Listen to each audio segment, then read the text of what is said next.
Class 4 વિદ્યાર્થીની Chauhan Angel.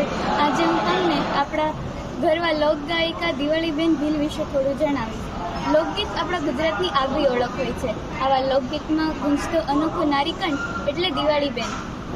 દિવાળીબેનને લોકગીતના Lata Mangeshkar તરીકે પણ આપણે ઓળખીએ છીએ. તેમનો જન્મ 2 જૂન 1943ના રોજ અમરેલી જિલ્લાના ધારી તાલુકાના દલખાણિયા ગામે થયો હતો. તેમના પિતાનું નામ પૂજાભાઈ અને માતાનું નામ મોંઘીબહેન હતું.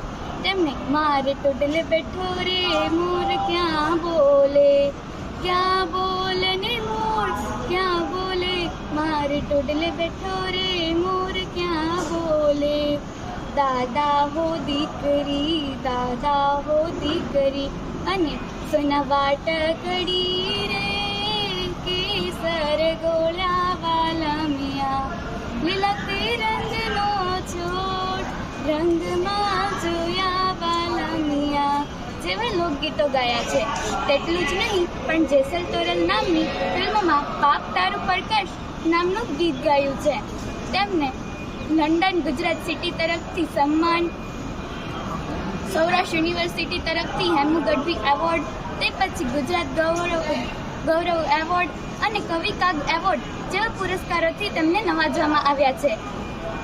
તેઓ એટલું જ નહીં પણ ઈસવીસન 1990માં ભારત સરકારનો સર્વોચ્ચ એવો ચોથો ઇનામ પુરસ્કાર પદ્મશ્રી રાષ્ટ્રપતિના હાથે પ્રાપ્ત થયો હતો.